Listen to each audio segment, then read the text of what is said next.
everybody, welcome to Caketastic Cakes. It's Jen and I'm going to show you this very easy white cake recipe I found that I really like. And if you need any tools or supplies you see me use, check the link in the description below. It should be able to help you out. Now this recipe I found it online, and I've been trying a lot of different recipes and I've made some terrible cakes. They were bricks, they were just awful. But this one actually works and it's not hard, so I was excited to share it with you guys. So we're going to start this cake by prepping our pans. I've got two 8-inch pans that I greased all around with some Crisco. I've got parchment paper that you saw I just cut into a circle. I'm lining the bottom of my cake pan with it, and once I get it in there, I smooth around the sides against the wall, and then I'm going to add even more Crisco on top of this because I do not want these cakes to stick at all. And you don't have to worry either if the parchment paper is not perfect. As long as it's, close enough, it'll be fine. Now take everything that you greased up, add a little bit of flour, and just lightly flour all around the pan. I always put too much in the first one, then dump it into the second one, and then use that for the second one too. Any extra that you have, by tapping it around like that, just dump it out. All right, for the cake itself, you're going to start with 1.5 cups of room temperature milk. So I poured it out first to let it sit for a little bit to bring it up to temperature. Then you're going to separate out 6 large eggs for their egg whites. So I'm collecting my egg whites in that larger cup there, and the egg yolks I'm putting into the separate smaller cup, which I'm going to use later on in, whatever, custard, give it to my dog, whatever I want to do there. All right, so again, you're going to use 6 of them, so there goes 3, there goes 4. Anytime you get some shell in there, just pick it out carefully. And I found if you wet your fingers with a little bit of water, it makes it come out a lot easier. So once you have all 6 in, you're going to now add the milk that you let come to temperature into your egg whites, and take a fork, mix it up, pretend you're making scrambled eggs for breakfast, whatever. There you go. Okay, just put it aside. All right, now in another bowl, you're going to start mixing the dry ingredients together. I'm going to add 3.5 cups of cake flour into my bowl. And this is cake flour. It's different from all-purpose flour if you're not familiar with it.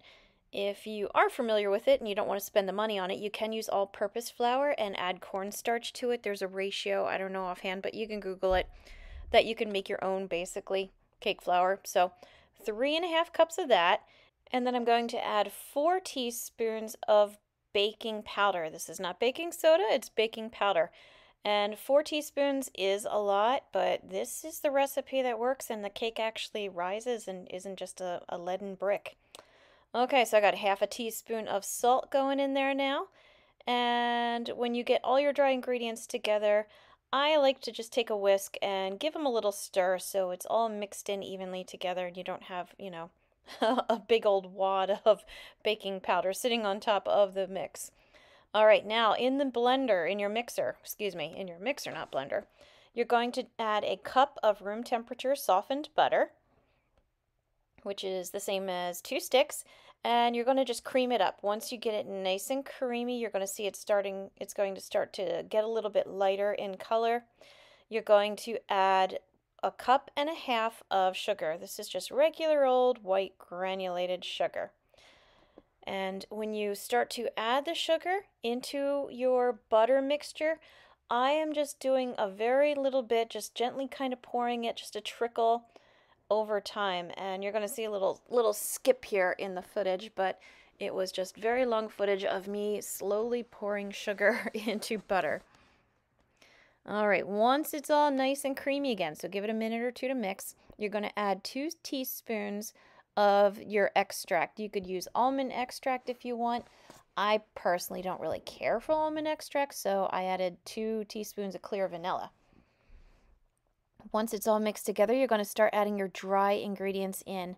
You're going to add about 1/3 of your dry ingredients, so about 1 cup's worth.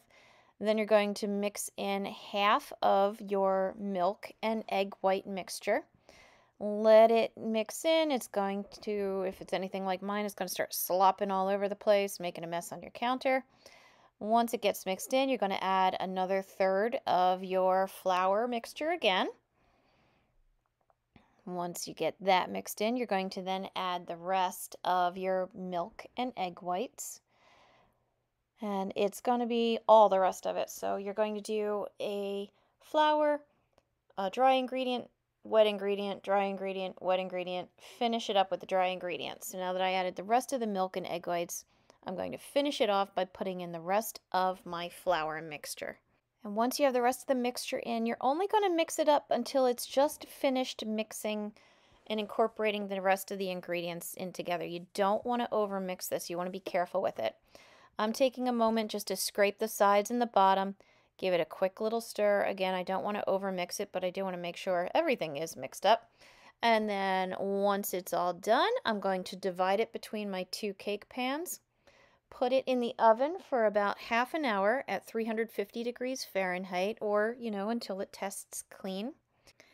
And then take it out and let it cool for a few minutes. When you're ready to take it out of the pans before you put it on the wire rack, I'm using a spatula, knife blade, whatever you got, to loosen up the sides. The bottom, there's no way it's going to stick with all that prep work we did. But even so with the sides, I don't like to risk it. I've had too many cakes get a little chewed up on the edges because of it. So I flip them over, cool them off, and when I was ready, I just wanted to show you how nice and white it came out. When I leveled off the cakes to make my tier, I saw how nice and pretty and white it was. And now to finish off my cake, I made some just regular crusting buttercream icing. I added a little bit of white food coloring to it because I wanted my white cake to have some really bright white icing, and I didn't feel like making a Swiss or Italian meringue with it. So I just stacked it up, covered it up, and it turns into a very pretty white cake. Now, I hope you found this video helpful. Please like and subscribe because it really does help me out as well. I've got a lot of other videos out there, so please take a look in lots of different themes and genres. And as always, thank you for watching Caketastic Cakes.